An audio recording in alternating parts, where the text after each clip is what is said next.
Hello，大家好，歡迎翻嚟收睇賽馬小子嘅頻道啦。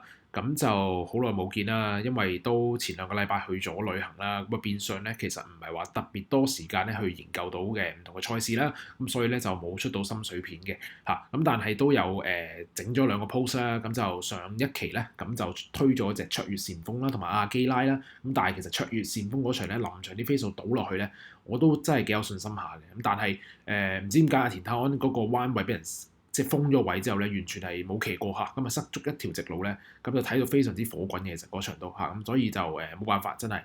咁啊，阿基拉亦都係跑第五啦，咁所以變相咧近排嘅成績咧確實咧係一般少少啦嚇，即係445啊嗰啲比較多少少，咁就所以變相星期三咧我自己都冇出到心水片嘅，咁但係好彩地啦，星期三咧我自己中咗隻尾場嘅加樂龍區啦，咁就叫做有翻少少信心啦，咁有信心嘅時候就希望咧呢個份信心咧就可以帶到星期日咧就都同大家一齊去中到嘅，因為其實都有一輪時間冇中到啦，咁就希望咧嚟緊星期日嘅心水嚇可以咧就去贏翻嘅嚇，轉一轉運嘅。咁我相信我嚟緊嘅呢一匹馬咧，相信都會係一匹半冷嘅馬，甚至乎一匹冷馬嚟嘅。咁啊，大家如果啱心水嘅跟少少啦，但係如果唔啱嘅話咧，就就可以即係當聽下就算啦嚇。咁啊，事不宜遲，翻嚟今次嘅賽事啦。咁今次咧沙田咧係會採用 C 跑道嚟作賽啦。咁我嘅心水咧就係第四場嘅4班1400米嘅賽事嚟嘅。咁我呢匹心水咧就係7號馬嘅創科群英。咁點解會揀呢匹嘅創科群英咧？咁啊，首先啦，因為創科群英咧，雖然話咧，其實霍榮升咧前排由上季尾啦，到今季嘅第一場咧都係自己經手嘅嚇，咁但係咧，我覺得呢兩場嘅發揮咧都可以顯示到咧，其實霍榮升對呢匹馬，我相信係咪唔係太夾，定係還是佢嘅發揮太差，所以今場咧尤達榮咧係有換到人咧就去即係用咗第二個人啦去騎啦，咁但係大家可以睇翻咧803呢場場次咧，其實嗰場咧係有少少飛數啦，咁啊6格啦，咁就嗰場其實跑得絕對係唔差嘅嚇。但係嗰場咧，首先咧大家可以睇翻咧就係話創科群英出閘嗰下咧，其實有少少慢嘅嚇，咁啊變相咧留得太後啦，咁入到直路咧，其實塞塞結結咁樣咧逼咗咧都差唔多200米冇騎過嘅嚇，咁所以去到最後100米咧先叫做沿住條內欄咧就攝翻上嚟咁跑咗第5名啦。咁但係呢一場嘅賽事咧，絕對係唔差啦。點解咧？因為其實大家可以睇翻咧，大外浪飛嘅一定點咧，其實咧啱啱咧遠地咧就已經咧係用布文咧就贏咗㗎啦嚇。咁啊，包括駿馬之星咧，其實咧佢在初出啦，即係今季嘅初出跑翻1200米咧，其實都係輸好少嘅啫，呢個第5名嚇。咁所以其實證明咗其實都水準唔差啦。咁你話後邊嘅馬，例如話朗日志強啊，其實都跑咗個同會當年都跑咗1、2名嘅，咁所以其實呢一場嘅水準咧，絕對係唔差嘅。咁你話創科群英出閘又有問題啦，咁啊入直路又塞車啦，咁樣咁結果跑咗第5名咧，我覺得咧係絕對係唔差嘅嚇。咁我當佢呢一場咧就叫做試咗個配比啦，因為嗰場其實都係啱啱加個鼻箍落去啦，咁所以就試咗個配比啦。咁啊跟住之後咧，去到今季嘅初出咧，其實嗰場遠地咧，今場043咧。霍雲星其實出閘嗰下咧係快嘅嚇，即係馬係擺到喺前面咁，但係咧唔知點解佢又係咁喺度拖下拖下咁啊，拖到最後嘅，差唔多係尾幾咁啊嘅位置啦，拍住隻星運笑着啦。咁但係咧，其實當日咧大家有睇直播嘅時候咧，就知道其實星運笑着嗰個位咧就因為何濟堯反映翻啊，嗰個位其實有少少應該草地太鬆啦，咁所以後邊最尾嗰兩場嘅場次咧先冇跑到，咁所以創科群英喺星雲照着隔離會唔會有影響咧？我相信係會有啲影響嘅。咁大家可以睇翻之後咧，佢甚至乎揈出去大外檔嘅時候咧，即係一定點咧係完全封咗佢個位嘅。所以變相咧佢連續出咗2次咧，我相信對拍馬匹嘅步運咧係造成咗一定嘅影響嘅。咁但係去到最後咧，霍榮興打翻幾邊上嚟咧，其實隻馬咧都仲係有反應喎，其實係唔差嘅嚇。咁其實同前面嘅3、4、5、6名咧，其實唔係輸好遠嘅啫嚇。咁所以我覺得其實證明咗呢匹馬其實真係唔差嘅嚇，有啲質素係唔差嘅。咁今場咧用到周俊樂就唔用霍雲星，我唔知係霍雲星自己揀馬揀咗嗰隻廖康明啦，定係還是尤達榮連續用咗2場霍雲星都好似成績一般啲咧，幕後就想試下換人睇下點樣啦。咁換到周俊樂咧減2磅嚇，咁啊今場咧只係需要孭到122磅嘅啫。咁122磅咧係非常之着數嘅，我相信嚇。仲要排住嘅一檔咧，我相信如果咧佢今場嘅出閘咧係可以好似上場咁樣咧擺翻喺前邊少少，唔好留得太後嘅時候咧。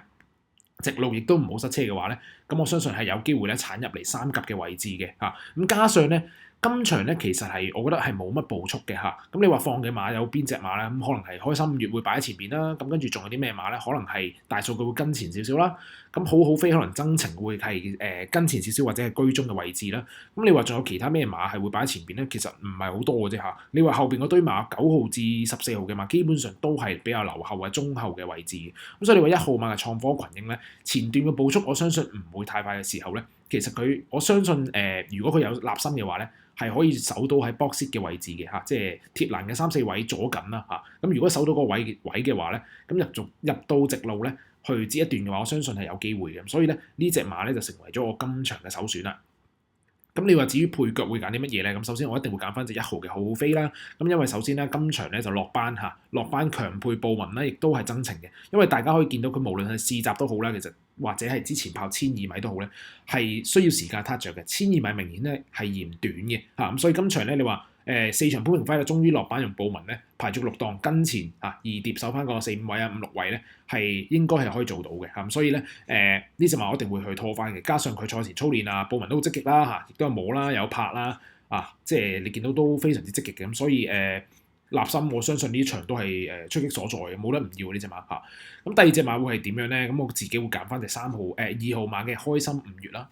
因為開心5月啦，首先我頭先都講咗啦，呢一場馬係應該係冇乜步速嘅，咁所以如果佢排住呢個3檔咧，佢應該係可以咧去放頭去賺步速形勢嘅。咁但係你話呢隻馬要贏咧，我覺得1400米咧唔係太容易贏嘅呢隻馬嚇。咁但係我覺得2、3、4名嘅個機會都喺度嘅嚇。加上我覺得自己有一點咧，我唔係好諗得明咧，就係其實佢上場泥地咧跑1200咧係爭啲贏啦。咁但係今日咧即係嚟緊星期日咧嘅賽事咧，亦都有泥地1200啦。咁但係告東然就應該係讓路咗俾嗰隻加州，好似叫加州星馳嚇。咁冇跑到啦。咁開心5月增程跑翻1400米，我相信都應該問題不大嘅。咁所以我覺得中意禮都熟㗎啦呢隻馬嚇。告東然啱啱星期3又咁旺啦。呢隻馬我覺得自己都會拖住嘅。咁至於你話其他馬又點樣睇咧？咁我首先啦，3號馬嘅星雲照着啦，我有幾個問題我唔係好中意嘅。第一樣嘢啦，即係星雲照着咧，其實2場追得好咧，首先都係用何澤堯嘅嚇。何澤堯又追得好啦，加上2場都係好快嘅步速啦，變相佢可以咁樣冚上嚟啦。但係今場咧係步速應該係唔夠嘅。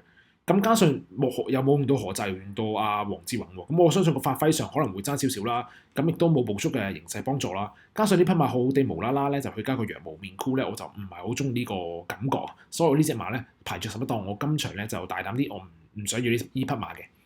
咁4號馬嘅大數據咧，我覺得如果呢隻馬有賠率嘅時候，大家可以拖埋啦，因為應該跟喺前邊嘅話咧，都可以賺少少形勢啦。咁但係如果太熱，我自己都未必會考慮，就會睇一鋪先嘅。因為始終呢匹馬咧就之前有啲傷患啊，咁上季尾復出咧，其實我當係熱身嘅啫。咁今場跑翻首本路程1400米咧，我覺得有啲機會嘅嚇，有啲機會。但係如果賠率係太熱咧，我自己未必會考慮啦。但係如果冷門嘅話咧，就一定要防止呢匹馬嘅。咁跟住咧就5號嘅榮耀掌聲就係話，霍雲星冇騎到嗰隻創科群英，就騎咗呢一匹馬喎。但係呢匹馬我自己覺得初出嚟講，佢又唔係話特別標青咧，俾我嘅感覺啦嚇。我自己就未必話想要呢匹馬咯嚇。加上呢匹馬都係後追型嘅，咁呢匹馬冇步速，追唔追到我唔知嚇。咁所以我就唔想要呢匹馬住啦。咁6號馬嘅超旺財都係冇乜表現嘅馬啦，暫時就唔睇住啦。8號嘅巴閉佬亦都係啦，9號馬嘅大快步都係冇乜表現嘅馬啦。咁10號馬嘅深紅紅咧上場咧落飛咧，其實都叫做搏咗啦，但係就我依個檔位啦，叫做跑得麻麻地，即係跑到第4名啫。你話今場咧又係要排住個外檔啦，再嚟多次跑咧，咁我覺得機會唔係話特別高啊嚇。咁但係大家如果3、4重彩嘅話，自己可以去拖翻嘅。咁11號馬嘅巧眼光咧，暫時證明咧就係可能5班咧有得跑下，但係4班咧可能始終都係爭少少嘅。咁所以今場到蔡明少咧，除非冷門啦嚇，但係如果唔係嘅話咧，就最多4重彩拖嘅啫。咁12號馬嘅順善寶咧，今場咧亦都可以賺到步速形勢，但係其實前2場落咁重飛都搏實晒啦嚇，都係證明咗呢匹馬唔係話特別叻嘅嚇。咁所以今場咧就試下加個羊毛面箍咧，就睇下會唔會有啲新鮮感俾到佢啦。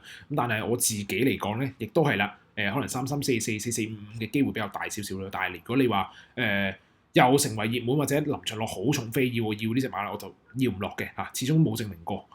咁13號馬嘅超越夢想咧，就係暫時都係上場1200米叫追少少啦，但係1400米都係未證明過嘅馬啦。咁今場我覺得機會應該都唔係話太大，所以我都唔要啦。咁就14號馬嘅整蠱專家都係未得嘅馬啦，所以都係唔要啦。咁所以總括而言咧，我今場嘅心水咧就係7號馬嘅創科群英啦，咁就劏翻1號馬嘅好好飛啦，同埋2號馬嘅開心5月啦。希望咧今次嘅心水可以幫到大家贏錢啦。如果大家都中意我嘅分析嘅話咧，都希望幫手 share 啦、like 啦，同埋 subscribe 我嘅 channel 啦，同埋開埋個鈴鈴啦。咁下次有新片嘅時候咧，就會第一時間收到通知噶啦。咁我哋下條片再見啦。